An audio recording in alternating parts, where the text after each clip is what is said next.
வித்தியாசமா இருக்கும். எங்க சார்னா அடிப்பாரு, மக்கள்லாம் அடிக்க மாட்டாங்க, அவ்வளவுதான் வித்தியாசம். சொல்ல போனா என்னை சுத்தி இருக்க நண்பர்களுக்கே அண்ணன் சீமான் யாருன்னு கேட்டா தெரியாது. பாஜக தலைவர் ஐயா அண்ணாமலை அவர்கள் தெரியுமானா, அண்ணாமலைனா யாருப்பான்னு கேக்குறாங்க. இன்னைக்கு கூட உதயநிதி ஸ்டாலின் அவர்கள் நான் வந்து முட்டையை காமிச்சு ராமர் கோயில் கட்டினப்ப முட்டையை காமிச்சு மோடி அவர்கள்ட்ட கேட்டாரு, இதுனா அவங்க அப்பா வீட்டு காசான்னு கேட்டாரு. அதே மாதிரி மக்கள் ஒவ்வொருத்தரும் கேட்க முடியும். அதிமுக கட்சி வந்து ஒரு நிறுத்துறாங்க. மணல் கருப்பையா யாருன்னா திருச்சியில இருக்கக்கூடிய வளங்களையும் மணலையும் கொள்ளையடிக்கிறாங்க அப்படின்னு சொல்லிட்டு ஒரு தகவலா திருச்சி மக்கள் சொல்லியிருந்தாங்க. மக்களுக்கு விழிப்புணர்வு இல்லை அப்படின்ற காரணத்தால மக்களை கடைசி வரைக்கும் விழிப்புணர்வு இல்லாதவங்களா ஆக்குற வேலையை இன்னைக்கு இருக்கக்கூடிய அரசியல் கட்சியை பண்ணிட்டு இருக்கு. நீங்க சொன்னீங்க வேட்பாளர் சொல்றத பார்த்து ஓட்டு போடுவீங்களா? வேட்பாளர் சொல்றத பார்த்தோ ஓட்டு போடக்கூடாது. அந்த கட்சியோடைய செயல்பாடு எப்படி இருக்கு, அவங்க என்னென்ன சொல்றாங்க, அந்த கொள்கைகள்ல என்னென்ன இருக்கு, கொள்கை நமக்கு உடன்பாடா இல்லையா, இதை பார்த்துதான் ஓட்டு போடணும். இன்னைக்கு நம்ம மக்கள் வந்து கடைசி வரைக்கும் சின்னத்தை பார்த்து ஓட்டு போடுறதுனால தான் இன்னைக்கு வந்து நம்ம அழிவு நோக்கி போயிட்டு.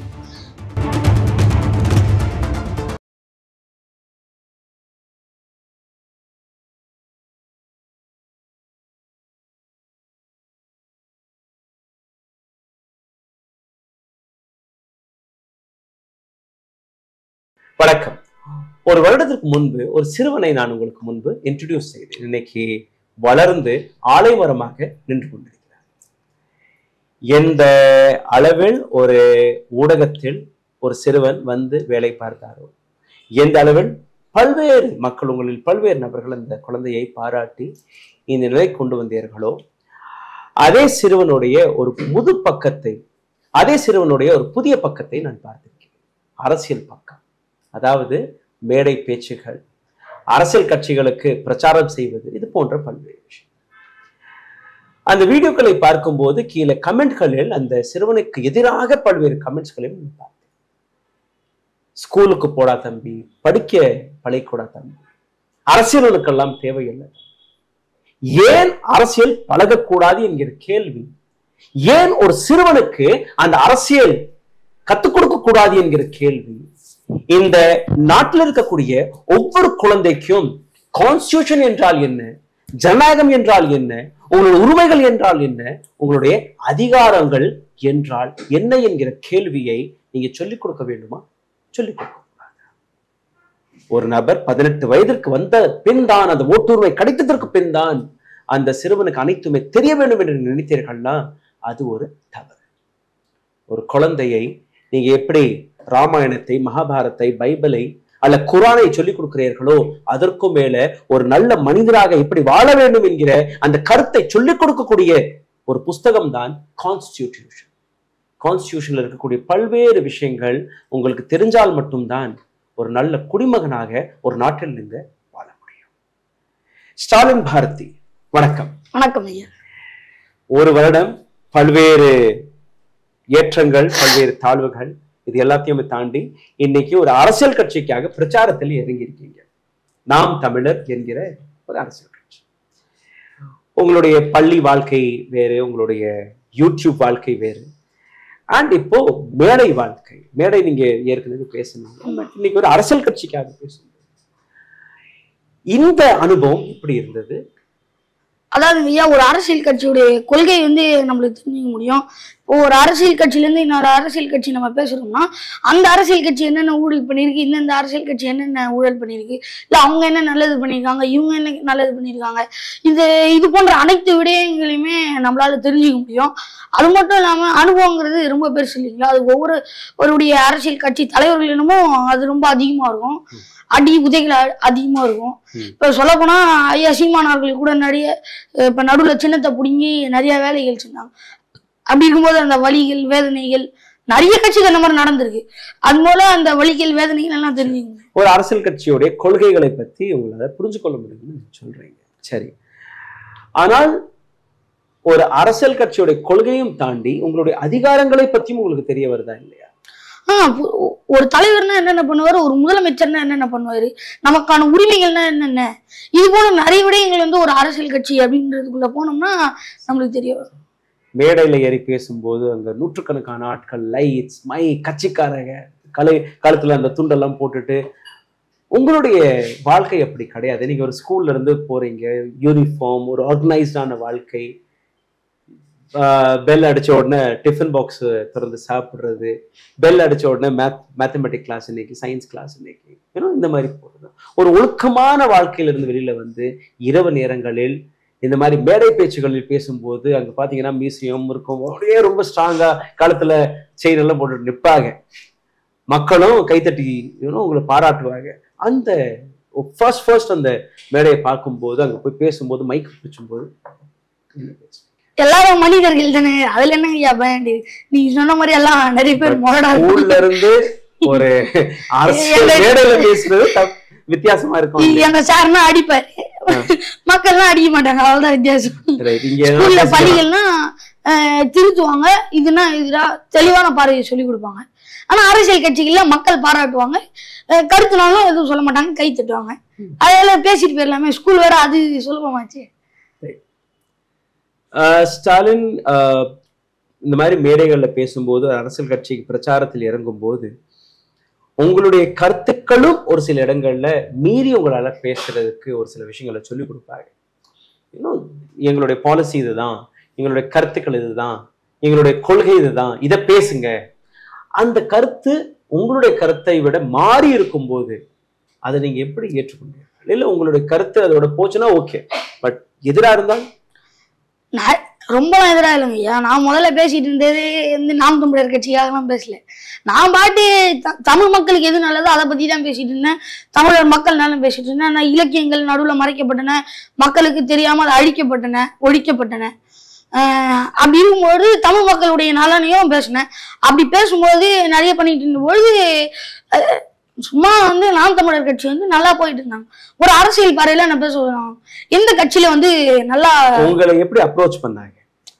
யாருங்க? நாம் தமிழர் கட்சி முதல்ல வந்து அண்ணன் சீமானவர் வந்து கூப்பிட்டாங்க. நான் வந்து சும்மா உங்களுடைய அரசியல் பார்வை எப்படி, தேர்தல் கிழமை எப்படி போயிட்டு இருக்கு அப்படின்னு கேட்டாங்க. நாம் தமிழர் கட்சி வந்து இப்போதைக்கு இருக்கக்கூடிய சமூக வலைதளங்கள்ல ட்ரெண்டிங்கா போயிட்டு இருக்கு. இன்னொன்னு ஒண்ணுமே இல்லாம இருந்த கட்சி வந்து அல்டிமேட்டா ஒரு லீடிங்குள்ள வேகமா போய்கிட்டு இருக்கு அப்படின்னு சொன்னேன். அப்போ வந்து அண்ணன் சீமான் பார்த்துட்டு வாடா தம்பி அப்படின்னு கூப்பிட்டு விருந்துலாம் வச்சாங்க. நிறைய நிகழ்வுகள் நடந்தது. அதுக்கப்புறம் திருச்சியிலேருந்து வேட்பாளர் ஐயா சல்லிக்கட்டு ராஜேஷ் அவர்கள் அறிமுகமாங்க. அவங்கெல்லாம் பார்க்கும்போது எனக்கு வியப்பாயிருச்சு. ஏன்னா சல்லிக்கட்டுங்கிறது மோடி அவர்கள் வந்து தடை செஞ்சப்ப மாநில அரசும் மத்திய அரசும் சேர்ந்தே தடை செஞ்சாங்க. தடை செஞ்சப்ப பண்பாட்டு மீட்பு கழகம் அப்படிங்கிறத ஒண்ணு தொடங்கி அதுக்கு சல்லிக்கட்டை வந்து அங்கீகரிச்சானோன்னு கடுமையா போராடி இருக்காங்க. அதே மாதிரி காவிரி போராட்டம் வந்து இல்லைங்களா, தண்ணி தர மாட்டேன்னு சொல்லிட்டு எல்லாரும் உணவருந்தா போராட்டம் தான் இருப்பாங்க. திருச்சியில ஐயா இவர் வந்து நீர் அருந்தா போராட்டம்னு சொல்லிட்டு நீர் அருந்தா போராட்டம், ஆமா நீர் அருந்தாம இருந்தாதான் நீருடைய அருமை தெரியும். காலையில 8 மணி ஆரம்பிச்சு சாயங்காலம் 5 மணி வரைக்கும் நடு காவேரியில பந்தல் போட்டு அப்படியே உக்காந்துட்டாங்க. இதுல எல்லா கட்சி தலைவரும் ஆயிடுச்சுருந்தாங்க, வந்தாங்க. அவர் ஓப்பனாக சொல்லாரு, எல்லா கட்சி தலைவர்களையும் கூப்பிட்டேன், 2 மணி நேரத்துக்கு மேல யாராலையும் தண்ணி குடிக்காம இருக்க முடியல, போயிட்டாங்க. நான் மட்டும் கடைசி வரைக்கும் உட்காந்து என்னுடைய தோழர்கள் உட்காந்தாங்க. என்ன வந்து நாம் தமிழர் கட்சி வலியுறுத்தினாங்க, நீங்க நின்னே ஆகணும், பண்பாட்டெல்லாம் மீட்டிருக்கீங்க, தமிழரா செயல்பட்டிருக்கீங்க, ஒரு தமிழரா தமிழ் கட்சியில நில்லுங்க அப்படின்னு. உங்களுடைய வயது என்ன ஸ்டாலின்? 14. 14. 15 வச்சுக்கலாம். இன்னும் 3 வருஷத்துக்கு அப்புறம் நீங்க ஓட்டு போட போவீங்க. ஒரு அரசியல் கட்சியுடைய சின்னத்தை பார்த்து ஓட்டு போடுவீங்களா, இல்ல ஒரு அரசியல் தலைவரை பார்த்து ஓட்டு போடுவீங்களா, ஒரு கேண்டிடேட்டை பார்த்து ஓட்டு? இது ரெண்டுத்தையுமே பார்க்காம ஓட்டு போடணும். எப்படி? அதாவது இப்போ ஒரு கட்சி எடுத்துக்கிட்டோம்னா ஒவ்வொரு கட்சிக்கும் ஒரு சித்தாந்தம் இருக்கும். இப்ப நாம் தமிழர் கட்சின்னு வச்சுக்கோங்களேன், தமிழ் தேசியம் அப்படின்னு ஒரு கொள்கையை பேசிட்டு இருக்காங்க. திமுக அப்படின்னு எடுத்துக்கிட்டோம்னா திராவிட கொள்கையை பேசிட்டு இருக்காங்க. கம்யூனிஸ்ட் கட்சி அப்படின்னு எடுத்துக்கிட்டோம்னா கம்யூனிசம் பேசுறாங்க. இந்த மாதிரி நிறைய கட்சிகளுக்கு வெவ்வேறு கோட்பாடுகளும் வெவ்வேறு சித்தாந்தங்களும் இருக்கு. நீங்க சொன்னீங்க வேட்பாளர் சொல்றதை பார்த்து ஓட்டு போடுவீங்களா? வேட்பாளர் சொல்றதை பார்த்தோ ஓட்டு போடக்கூடாது. அந்த கட்சியுடைய செயல்பாடு எப்படி இருக்கு, அவங்க என்னென்ன சொல்றாங்க, அந்த கொள்கைகள்ல என்னென்ன இருக்கு, கொள்கை நமக்கு உடன்பாடா இல்லையா, இதை பார்த்துதான் ஓட்டு போடணும். இன்னைக்கு நம்ம மக்கள் வந்து கடைசி வரைக்கும் சின்னத்தை பார்த்து ஓட்டு போடுறதுனாலதான் இன்னைக்கு வந்து நம்ம அழிவு நோக்கி போயிட்டு இருக்கோம். இதை மீண்டும் நம்ம மீட்டெடுக்கணும். சின்னத்தை பார்த்து ஓட்டு போடக்கூடாது. ஒரு கட்சியுடைய கொள்கையையும் அந்த கட்சி என்னென்ன செஞ்சிருக்கு, என்னென்ன நல்லதை செஞ்சிருக்கு, என்னென்ன தீமை செஞ்சிருக்கு, இதுதான் அரசியல், வேற எதுவும் கிடையாது. இது அந்த காலத்துல எல்லா மக்களுக்கும் இருந்திருக்கு. இந்த உரிமையை யார் கொடுத்தாங்க அப்படின்னு பாத்தீங்கன்னா தமிழர்கள். உலகத்திலேயே முதல் முறையா குடைவோலை முறை மூலமா அறிமுகப்படுத்தினாங்க. இதை வந்து ரோமன்ஸ் எடுத்து போய் டெவலப் பண்ணி கலர் மூலமா ஒவ்வொரு கேண்டிடேட் மாதிரி நிறுத்தி கலர் அவங்களுக்கு வந்து இதுதான் என் கலர் அப்படின்னு சொல்லி சொல்லுவாங்க. அந்த கலர் வந்து உடைச்சு மக்கள் உள்ள போடுவாங்க. இது வந்து ரோமன் வந்து இது டெவலப் பண்ணாங்க. தமிழ்நாட்டுல இதே மாதிரி ஒண்ணு இருந்தது. இதை மீட்டு கொண்டு வந்தது யாரு அப்படின்னு பாத்தீங்கன்னா தமிழ்நாடு அரசு தான் சொல்லணும். தமிழ்நாடு உரிமை இதெல்லாம் அது வந்து நம்ம பெருமைப்படணும். ஆனா நம்ம அதை பெருமைப்படல. ஒரு அரசியல் கட்சியை பார்த்து ஓட்டு போடுவது சரியா தவறான நான் கேட்டேன். பாராளுமன்றத்துல 48% கிரிமினல்ஸ் இருக்கிறாங்க. ஏதோ ஒரு அரசியல் கட்சிக்கு கீழே தான் அவங்களும் ஓட்டு போட்டிருக்காங்க. ரைட்? அதுல கிட்னாப் செஞ்ச நபர்கள் இருக்காங்க, ஊழல்வாதிகள் இருக்காங்க, அதுல ரேபிஸ்ட் இருக்கிறாங்க. இந்த மாதிரி பல்வேறு கடுமையான குற்றங்களை செஞ்ச நபர்கள் இருக்காங்க. மக்கள் அவர்களை பார்த்து ஓட்டு போடுறது ஒரு அரசியல் கட்சியோடைய சின்னத்தை பார்த்து ஓட்டு போடுறாங்க. ஒரு கான்ஸ்டியூன்சில 4 தனி கட்சி நபர்கள் இருந்தால் கூட இப்ப நீங்க பாத்தீங்கன்னா உதாரணத்திற்கு அண்ணாமலை அவர்கள் எடுத்துக்கோங்க. கரூர்ல பிறந்து நிக்கிறது கோயம்புத்தூர்ல. அதே மாதிரி பல்வேறு நபர்கள், பிரைம் மினிஸ்டர் மோடி எடுத்துக்கோங்க, அவர் பிறந்தது குஜராத்ல, நிக்கிறது வேற எங்கேயோ. ராகுல் காந்தி எடுத்துக்கோங்க, பிறந்தது எங்கேயோ, நிக்கிறது வயநாட்டுல. ரைட்? இந்த மாதிரி இருக்கும்போது ஒரு லோக்கல் லீடர், ரைட், என்னுடைய இடத்துல என்னுடைய சமுதாயத்துல பிறந்து வளர்ந்த நபர் நிற்கும் போது நான் அவருக்கு ஓட்டு போட்டா அவரை எனக்கு ரொம்பவே பர்சனலா தெரியும்.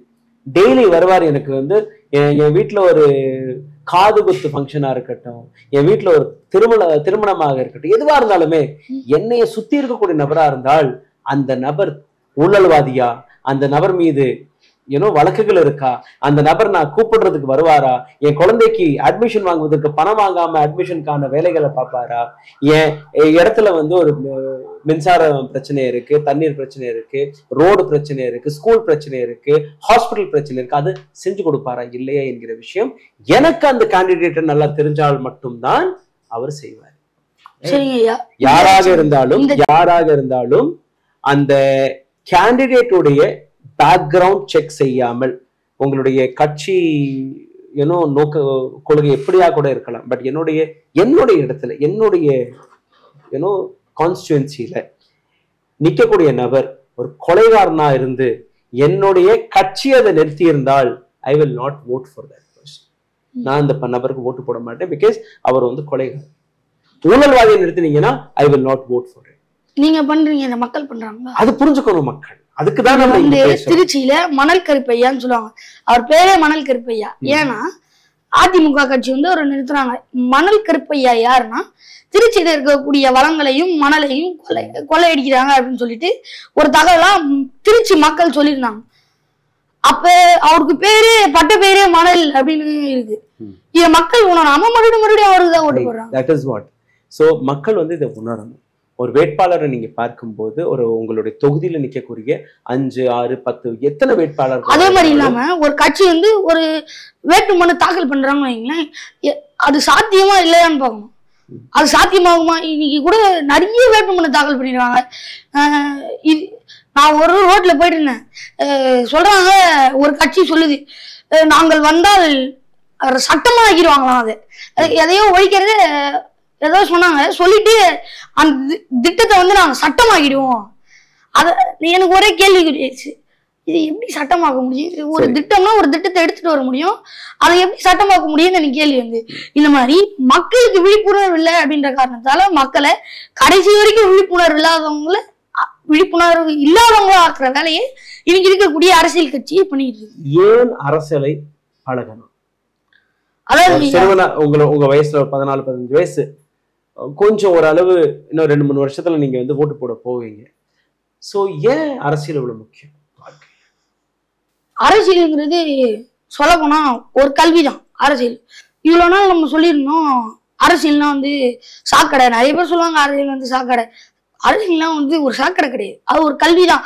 வாழ்க்கையில எப்படி நீங்க கிராஜுவேட் பண்ண நினைக்கிறீங்களோ அரசியலையும் நம்ம வந்து ஒரு கிராஜுவேஷனா பார்க்கணும். அப்புறம் என்னத்துக்கு பாலிடிக்ஸ்னு ஒரு படிப்பு இருக்கு, அது எக்கனாமிக்ஸ்னு ஒரு படிப்பு இருக்கு. எக்கனாமிக்ஸ் தான் பாலிடிக்ஸ், பாலிடிக்ஸ் தான் எக்கனாமிக்ஸ். ரெண்டுமே குமுகத்தை பத்தி பேசக்கூடிய விடயங்கள் தான். இப்ப பாத்தீங்கன்னா அரசியல் அப்படிங்கிறது மக்களுக்கான உரிமையை மீட்டு தருவதாக இருக்க வேண்டும், மக்களோட உரிமையே கூறியதாகவும் இருக்க வேண்டும். இன்னைக்கு நிறைய கட்சிகள் ஊழல் பண்ணிருக்காரு அப்படின்னு சொல்லி இந்த கட்சி சொல்லும், இந்த கட்சி அவரு ஊழல் பண்ணிருக்காரு அப்படின்னு சொல்லும். அப்ப நம்ம உரிமைகள்ங்கிறது அந்த இடத்துல நம்மளுக்கு தடைப்பட்டு போகுது. அப்ப ஒரு கட்சி இருந்தா நாங்க உங்க உரிமைகளை மீட்டு தருவோம் அப்படின்னு சொல்றாங்க, இந்த கட்சி இருந்தா உங்க உரிமையை நாங்க மீட்டு தருவோம் அப்படின்னு சொல்றாங்க. அப்ப யாருதான் உரிமையை மீட்டு தருவா அப்படிங்கறது ஒரு தெளிவான பார்வை வேணும். அந்த தெளிவான பார்வைக்கு ஒரு அரசியல் பழகியே ஆகும். அரசியலுங்கிறது ஒரு சாதாரணமான விடயம் கிடையாது. இப்ப நான் சொல்றேன் கான்ஸ்டிடியூஷன் நம்ம சொல்லிருந்தோம், இதுக்கு பேரு தான் அரசியலமைப்பு சட்டம் சொல்றாங்க. அப்ப எல்லாரும் அரசியலமைப்பு சட்டம் ஏத்துக்காம இருப்பீங்களா? இன்னைக்கு இருக்கக்கூடிய பலமானவர்களுக்கு அரசியல் பத்தியே தெரியல. மு.க. ஸ்டாலின் பத்தி சொல்றாங்க, மு.க. ஸ்டாலின் தான் தலைவர், வேற யாருமே இல்லைங்கிறாங்க. அப்ப எத்தனையோ பேர் தலைவர்கள் இருக்காங்க, சீமான் இருக்காரு, மு.க. ஸ்டாலின் இருக்காங்க, உதயநிதி ஸ்டாலின் இருக்காங்க, அது மாதிரி பல ஐயா அண்ணாமலை இருக்காங்க. எத்தனையோ தலைவர்கள் இருக்கும்பொழுது எனக்கு மு.க. ஸ்டாலின் மட்டும்தான் தெரியும், எடப்பாடி பழனிசாமி தான் தெரியும், இந்த மாதிரி ஆட்கள் தான் எனக்கு தெரியும், வேற யாருமே எனக்கு தெரியாது அப்படிங்கிற ஒரு சூழ்நிலை எனக்கு நிலையை வருது. சொல்ல போனா என்னை சுத்தி இருக்க நண்பர்களையே அண்ணன் சீமான் யாருன்னு கேட்டா தெரியாது. உனக்கு பாஜக தலைவர் ஐயா அண்ணாமலை அவர்கள் தெரியுமானா, அண்ணாமலை என்ன யாருப்பான்னு கேக்குறாங்க என் ஃப்ரெண்ட்ஸ் எல்லாம். அந்த மாதிரியான ஒரு சூழல் நிலவிட்டு இருக்கு. உதயநிதி ஸ்டாலின் அவர்களுக்கு தெரியுமா? அவருக்கு தெரியும். மு.க. ஸ்டாலின் அவர்களுக்கு தெரியுமா? அவன் தெரியும். யார் ஒரு முதலமைச்சராக வருகிறார்களோ அவங்க மட்டும்தான் தெரியுது. ஒரு அரசியல் ஒரு கட்சி தலைவர்னா எல்லா கட்சியை பத்தியும் நம்ம ஸ்டடி பண்ணணும், அதுதான் அரசியல். அப்பதான் உங்களால ஒரு கிளியரான ஓட்டுங்கிறத வழங்க முடியும், கிளியரான ஓட்டுங்கிறத போட முடியும். குறிப்பிட்ட அரசியல் கட்சி தலைவர்களை மட்டும்தான் எனக்கு தெரியும், இது அப்பா அம்மாவாலே நிகழ்த்தப்படக்கூடிய ஒரு இது. நான் இப்போ ஒரு கட்சியோட சின்னம் இருக்குன்னு வச்சுக்கோங்க, அந்த சின்னத்துக்கு மட்டும்தான் நான் ஓட்டு போடுவேன். ஒரு அரசியல் கட்சி தலைவரோ இல்ல அந்த நீங்க சொன்ன மாதிரி அந்த தொகுதியில் இருக்கக்கூடிய வேட்பாளரோ என்னென்ன பேக்ரவுண்ட் இருக்கு, என்னென்ன பண்ணியிருக்காரு, என்னென்ன நல்லது பண்ணியிருக்காரு, என்னென்ன தீமைகள் பண்ணியிருக்காரு அப்படிங்கறத யாருமே பாக்குறது இல்லை. எனக்கு இந்த சின்னம் முடிக்க நான் ஓட்டு போடுறேன் அப்படின்னு போடுறாங்க. அரசியல்வாதிகள் யார்? அரசியல்வாதிகளை தேர்வு செய்து எம்எல்ஏ எம்பியாக நாம் ஓட்டு போட்டு அவர்களை பார்லிமெண்ட்ல இல்ல இதுல அனுப்பி விடுறோம். நம்ம யாருக்காக வேலை பார்க்கணும்? ஏன் மக்கள் அவர்களை போய் பார்க்கறதுக்கு கூட லைன்ல நிக்கணும்? ஆமாங்க, அவங்க எவ்வளவு பெரிய ஆளு, ஏன் எவ்வளவு பெரிய அவங்க சொல்லிக்கிறாங்க நான் பெரிய ஆளுன்னு சொல்லிட்டு. மக்கள் உங்களை ஓட் பண்ணி தேர்ந்தெடுக்கிறாங்கன்னா ஒரு மக்களுக்காக நீங்க எங்களுக்கு பண்ணுவீங்க அப்படிங்கிற ஒரு நம்பிக்கையில தான் தேர்ந்தெடுக்கிறாங்க. நீங்க எனக்கு செய்ய மாட்டேன் அப்படின்னு சொல்லியிருந்தா நாங்க எப்பயே விட்டுருப்போமே. இன்னைக்கு கூட உதயநிதி ஸ்டாலின் அவர்கள் நான் முட்டையை காமிச்சு ராமர் கோயில் கட்டினப்ப முட்டையை காமிச்சு மோடி அவர்கள்ட்ட கேட்டாரு, இதுனா அவங்க அப்பா வீட்டு காசான்னு கேட்டாரு. அதே மாதிரி மக்கள் ஒவ்வொருத்தரும் கேட்க முடியும். பிராண்டி பாட்டில் எடுத்து நீ ஒழிக்கலையே அப்படின்னு கேட்க முடியும், பால் பாக்கெட் எடுத்து நீ விலை ஏத்திட்டியே அப்படின்னு கேட்க முடியும்.